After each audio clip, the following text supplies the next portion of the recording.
Ladies and gentlemen, from the StubHub Center in Carson, California, we present the Showtime Extreme featured attraction brought to you by Oscar de la Hoya's Golden Boy Promotions and Showtime, sponsored by Corona, La Cerveza Más Fina, and AT&T, mobilizing your world. Our three judges scoring this bout from ringside, all from California. We have Max DeLuca, Wayne Hedgepeth, and Marcos Rosales. Our referee in charge, he'll be giving instructions after the introductions, Jack Reese. All right, fans, here we go. Heavyweights in the ring and a special attraction scheduled for 10 rounds of boxing. Introducing you first on my right, fighting out of the red corner, wearing camouflage trunks and hailing from Kissimmee, Florida. His weight 247 pounds, a veteran of 44 professional bouts. His record stands at 25 wins, 15 losses, and 4 draws, with 11 wins coming by way of knockout. Introducing Jayson Gavern. And his opponent across the ring, ready to go on my left, fighting out of the blue corner, wearing purple trunks with gold trim, hailing from and representing Tuscaloosa, Alabama. He weighed in at a ready 224 pounds. This 2008 U.S. Olympic bronze medalist is undefeated in his professional campaign with a record of 31 wins, no losses, all 31 wins coming by way of knockout. Ranked at the top 7 by all sanctioning bodies and #1 heavyweight in the world by the WBC. Introducing the Bronze Bomber, please welcome Deontay Wilder.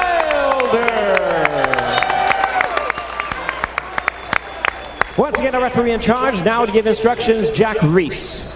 Ladies, please. Get everybody out, please. Just the chief second. Mouthpiece. Mouthpiece. Sir? I gave you both instructions. I just want to remind you, fight hard, but fight clean. Listen and obey my commands all the time. Protect yourself at all times. Good luck to both of you. Everybody out, please. Deontay Wilder is the U.S. best heavyweight boxing prospect. Some question his chin, the opposition he's faced thus far, but he continues to knock out everyone who steps in the ring with him. He says tonight is about looking sharp.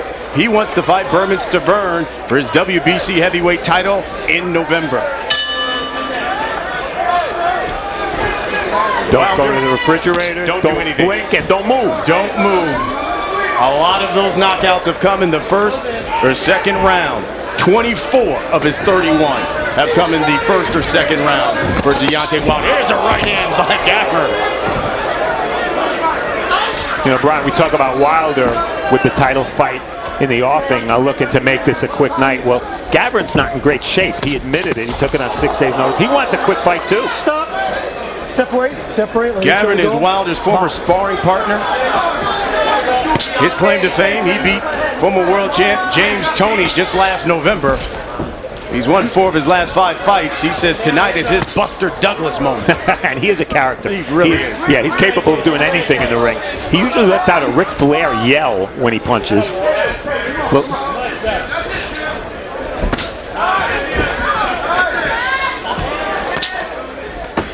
you see Wilder looking to establish the jab. And he can do that from a distance, obviously, where Gavern can't hit him. If you want to pin your hopes on Gavern, it's an overhand right. It's the only punch he's got that possibly could do any damage. Gavern in those camouflage trunks. Wilder in the purple trunks. He throws another overhand right, Gavern does. And a right to the body as we get to the halfway point of round 1. Let his arm go. Let each other go. Stop, stop. No punching. Step back now. Try to work out those breaks, fellas. Box. Sorry about that. Wilder is a skinny guy from the waist down. Really skinny legs. Every fight he fights, he's always around 224, 225. And when you think that he's 6'7", it's not that much weight. In fact, he is chiseled, lean. But yeah, you're right, the legs very thin. And his waist, my God, my gosh, my waist has to be bigger than his, and that's depressing considering he's 6'7". Gavern has got the opposite body, thick. Again, he's a little heavy because he took this fight on such short notice. Yeah, it's interesting. Wilder has never gone past the 4th round. He says he would like to do it tonight. As you pointed out, he wanted to get some work in. But every round that goes by, there's a little more danger. Cuts, butts. Gavern getting lucky with the right hand. All those factors. Wild right there by Gavern, and Wilder pops him with the jab. Final seconds of round 1.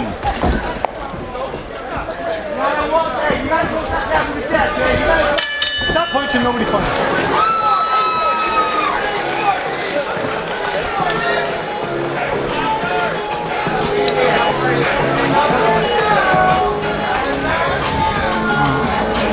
Look, keep him on his heels. You gotta keep him moving. He's trying to stand flat for it to come in.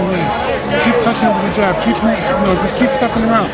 Don't let him just sit here in front of you like this. And then you start throwing the wild punches. Just keep that jab in the face. Keep him moving. Deep breath. On your way in, okay? Close that gap. Don't give him time to set. You're giving him too much time to set. He's trying to time you. If you stay in front of him, he's going to time you, right? Give him the angles, okay? Sweep that back foot right or left and come in that direction, okay? And work your way up. You got it? Hey, you breathe the same air that you... Get him out, Ivy. Get him out. Get him out, please. Number 2, Jason. This is round 2. We're scheduled for 10. Deontay Wilder taking on Jason Gavern. Interesting show stat figure here, Brian. Wilder connected with 8 punches in round 1. They were all jabs. That means he landed no right hands. Usually his big weapon. Deontay Wilder said when he found out he had to fight tonight, got the notice, first guy they called to bring in the spar, Jason Gavern. That was the guy they brought in to spar. But Gavern was on vacation. Then they brought in Demetrius King, a little gamesmanship because King, of course, has beaten Berman Sterling. Exactly. And they admitted that. They admitted it was gamesmanship. Here's a 1-2 by Deontay Wilder. First right hand he's landed in the fight.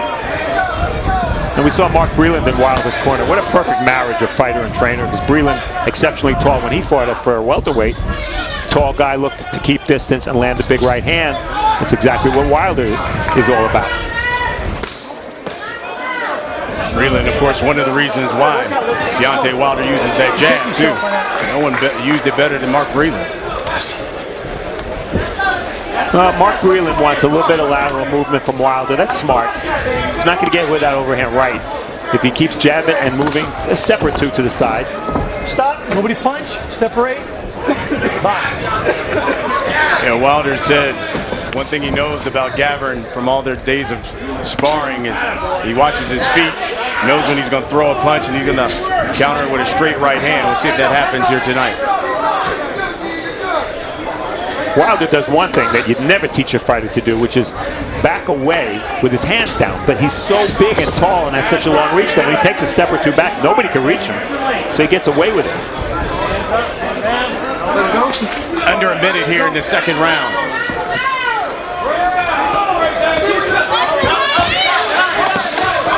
Jason Gavern, as Steve pointed out, took this fight on 6 days' notice. Stop. Separate. Has his own landscape business by trade.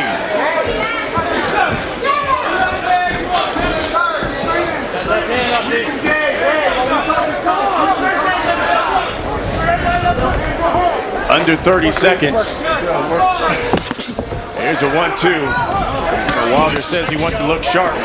What happens if this goes round and he doesn't look as sharp? Well, that's a very good question. We talked about his need to get rid of Gavern for obvious reasons. He doesn't want to blow the title fight, but he also wants to keep the momentum. He's been scoring spectacular knockouts one after the other. He doesn't want to lose that momentum by being forced deep against Gavern.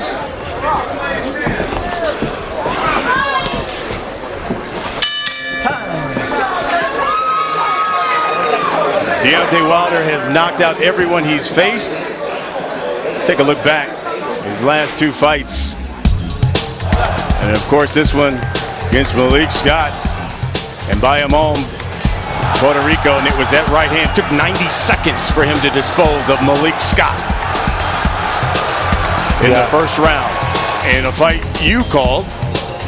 Nikolai Furta, and I thought Furta had the right idea of how to fight Wilder. He came out gunning, gave Wilder a few tough moments in the first round, second round, but because he didn't get rid of him, he got tired, he got sloppy, and you see the result. Number 30, baby. Number 30, baby. 31-0. All 31 wins have come by knockout. He's not gone past the 4th round. And this is round 3. Interesting thing about why Team Wilder picked Gavern as an opponent. Gavern almost the same exact dimensions as Berman Stiverne. So why not get a look in there that Wilder will face when he does fight for the title, hopefully later this year against Stiverne. Right hand by Gavern.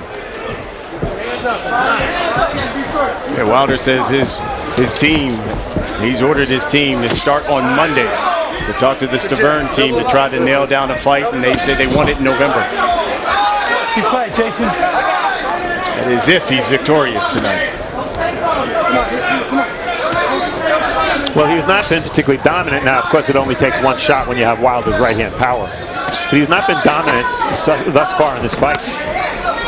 Trouble for Gavern is the longer he goes, the more tired he's going to get. He's not in great shape. Here's a right hand by Gavern. Huge advantage for Wilder in jabs. You would expect that. Turn around. You got to lean your head up a little bit. Gavern, he might as well forget about jabbing entirely. Gavern he is real. It was in our fighter meeting. He's just as entertaining. Did you see that? As Wilder hit him with an uppercut on a break, he turns to the camera and said, "Did you see that?" Well, all you need to know about Jason Gavern is he has a landscaping company. With his son, his 13-year-old son. It's called what? Kiss My Grass. It's exactly right. They're based in Kissimmee, Florida. And how about this? His wife is the pastor of a church. There's a left hook by Gavern. Well, Jason Gavern should write a book one day, but right now Deontay Wilder needs to write an ending to this fight so he can move on. He has utilized the jab for the most part as we go under a minute here in the 3rd round. Here's a right hand by Wilder.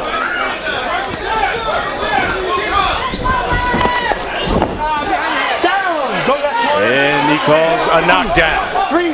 I'll tell you about it later. 4, 5, 6, 7, 8. Hey, turn around. Look at me. Walk. No, I don't have it in the head. You're going like this. That's why you're getting hit there. You're bending your head too low. Keep your head up. Box. Jack Reed's one of the best when it comes to explaining things and in that ring. And he's exactly right. If a fighter ducks his head and gets hit behind the head, well, it's his fighter's fault, not Deontay Wilder's fault. Final seconds here of round 3.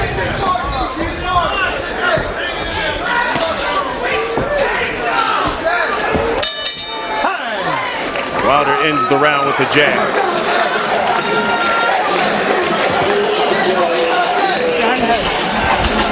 Give me water, get him wet. Raise this, please.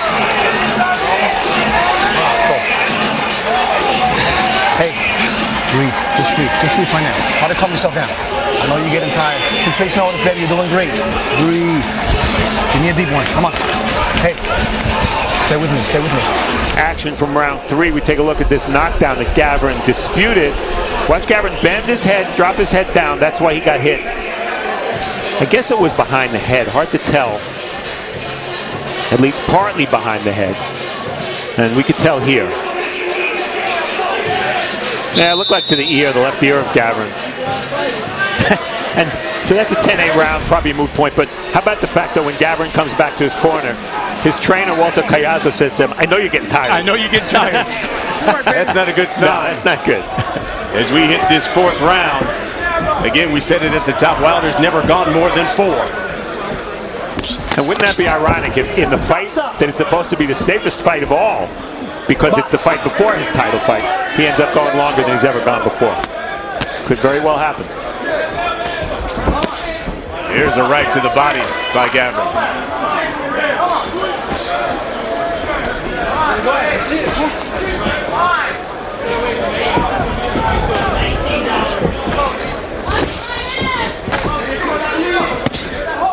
Brian, you think there's a chance Wilder's perhaps not the most inspired or motivated for this fight? Yeah, I didn't know if he was just selling wolf tickets when we had that fighter meeting when he said, look, I really want to go more than 4 rounds. I want to get some work in tonight. I really thought he was just talking, but he has been in no rush at all here tonight. Yeah, and the longer the fight goes, because of the perception of what Gavern represents, it's tough. It's tougher on Wilder. People expect him to blow this guy out. Another big right hand by Wilder. 3, 4, 5, 6,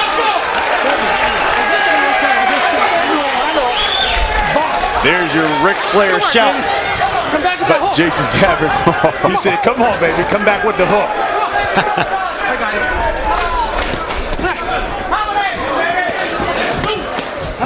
Gavern has now been down twice.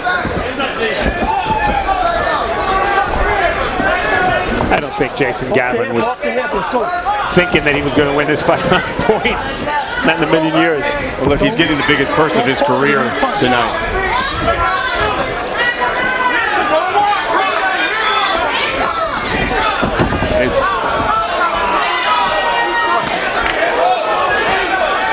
Under a minute now.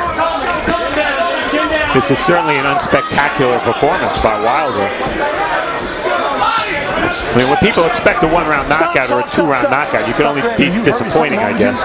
What? Something wrong? You look like you're in pain. You have oxygen? Good. I know. Did you hear that?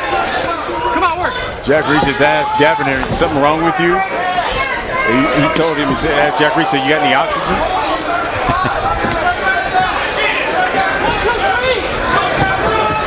Under 30 seconds.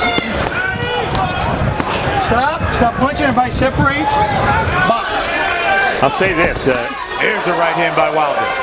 There have been opponents of Wilder who have been knocked out without much effort from Wilder. Malik Scott among them. Gavern's a legit tough guy. You got pushed, but I need you to get up quick. You got pushed. Give me your gloves. Round's over. Just stop at the belt. Johnson, go back to your corners. Jack Reese, you heard him. He called that one a push.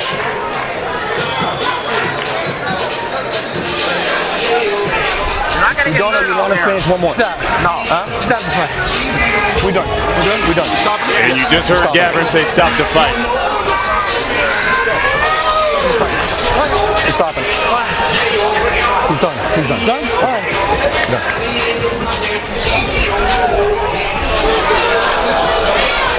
Fine. Get up. Okay, hold this, please. So there you go. This one's over. You heard Jason Gavern say that's enough. He had enough.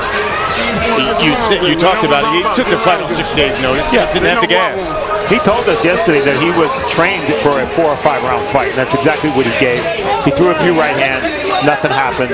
He started getting pounded a little bit by both the jab and the right hand, and that was it. They say I can't go back and forth. Let's get some rounds.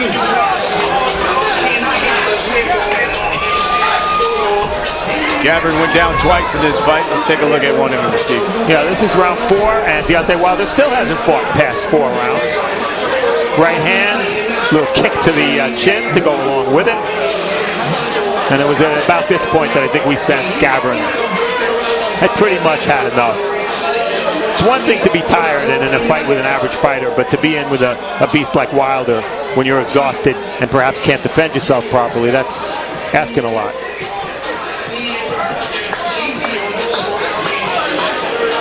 And this is the end of the round. Gavern getting shoved back by that jab. Wilder not real sharp tonight, though. And I know we talked about it at the top. You say, listen, you need work. You need to be in camp. You need this work. Was this beneficial for Deontay Wilder? Not really. I don't think so, because he didn't go longer than he's gone before, so it wasn't that much of a test of his stamina. He was in with a legit tough guy, but a tough guy who's been stopped several times in recent years. I just think maybe he was a little flat. Maybe he wasn't that pumped up, but outside of the 1-2, occasionally landing, he was not sharp with his punches and didn't look particularly motivated in there to me. Bottom line, though, he won. It's really all that matters. Let's get the official time here of the stoppage. Here's Jimmy Lennon Jr. Ladies and gentlemen, at the end of round number 4, our referee in charge, Jack Reese, stops the contest upon suggestion of the corner. He is the winner by way of technical knockout. He is still undefeated, improving his record to 32-0 with 32 knockouts. Y'all want rounds or y'all want a knockout, man? Y'all make up y'all mind. What you want? All right, Deontay Wilder, victorious once again. Another knockout, another win. He is the mandatory challenger for the WBC heavyweight champion, Bermans Gavern. And he extends the 5th longest knockout streak in the history of boxing. We got more coming up here on Showtime Extreme. Let's get things back up, though, to Brian Kenny.